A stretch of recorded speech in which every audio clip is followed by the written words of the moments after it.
Some of the most famous fashion designers in the U.S. today have been asked to forecast what Eve will look like in AD 2000. One idea is a dress that can be adapted for morning, afternoon, or evening. It's the sleeves what does it. All right, welcome back to our special future episode of DBL. You just saw a clip of what fashion designers in the 1940s thought we would be wearing today. They also thought skirts would become extinct. Take a look. Yet another designer goes so far as to believe that skirts will disappear entirely. Shoes will have cantilever heels, and an electric belt will adapt the body to climatic changes. Whoa, that's cool. Our next guest has predicted the future of fashion for Dior, Nike, 7 for Mankind, and she's a fellow at the Royal Society of the Arts. So please give her a warm welcome to DBL, Geraldine Wharry. Thank you for having me.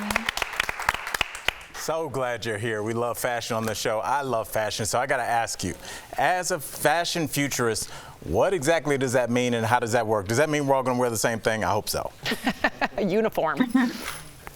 Well, futurists specialize in very long-term futures. So we're talking about macro trends, mega trends, 10, even sometimes 30 years from now. And so it's not the next trend next month. It's very strategic work. It's very niche. Most people are like, what is a futurist?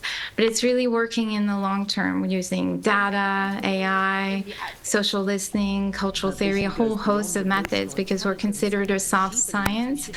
And it's essentially tracking innovations for organizations that really want to be ahead, that are already working in the future. Wow. So in other fields, it might be helping governments, et cetera. It's a big job. Wow, even infrastructure. I mean, it really affects everything. So let me ask you about the fashion industry. It's a $1 trillion business. There's a lot at stake when predicting what we will be wearing. What are we all going to be wearing in 2050? That's the golden question, right? In futures, we talk about possible futures.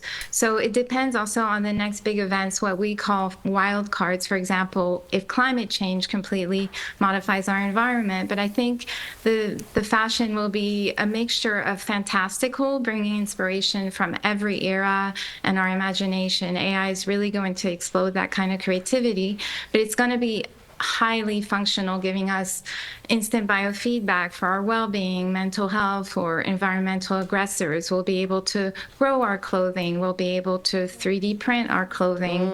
It will also be modular, a bit like that video. That's really a big trend that's emerging right now that ties into sustainability because clothing will also be circular. There will be no waste.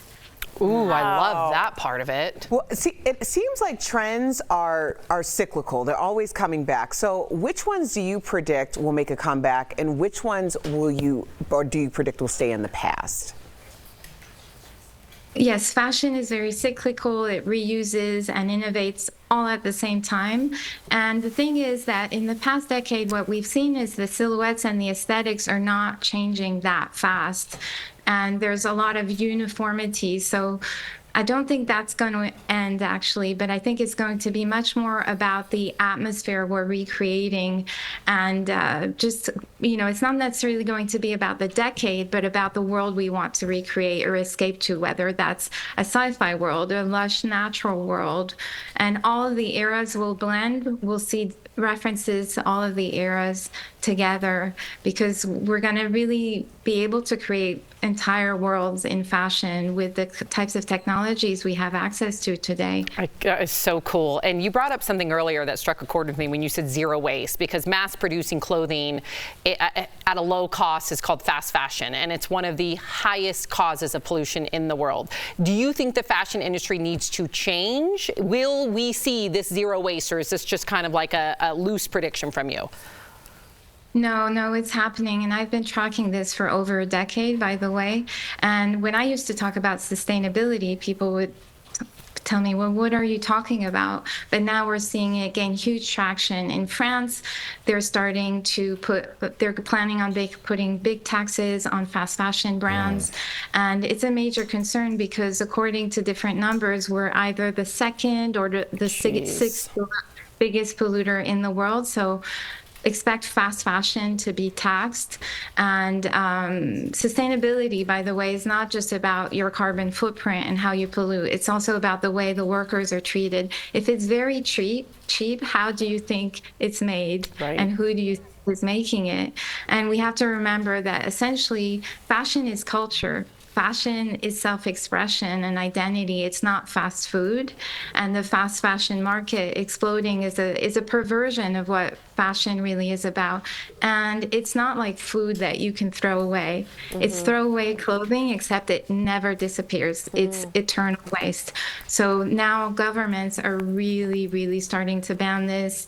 And we're going to see, there's just a big wave of legislations coming through, and also more and more governments starting to really inquire and get advisors around what the circular economy looks like. So I'm seeing a huge momentum. I've been tracking this for years. It's the most exciting technologically, scientifically, but also creatively. It's the most exciting space. That is, I'm so happy to hear you say that. And Geraldine, it's fascinating to listen to everything that you had stated. Thank you so much for joining us today and giving us just a glimpse into the future. DBL Nation, to learn more, go to Geraldine's website.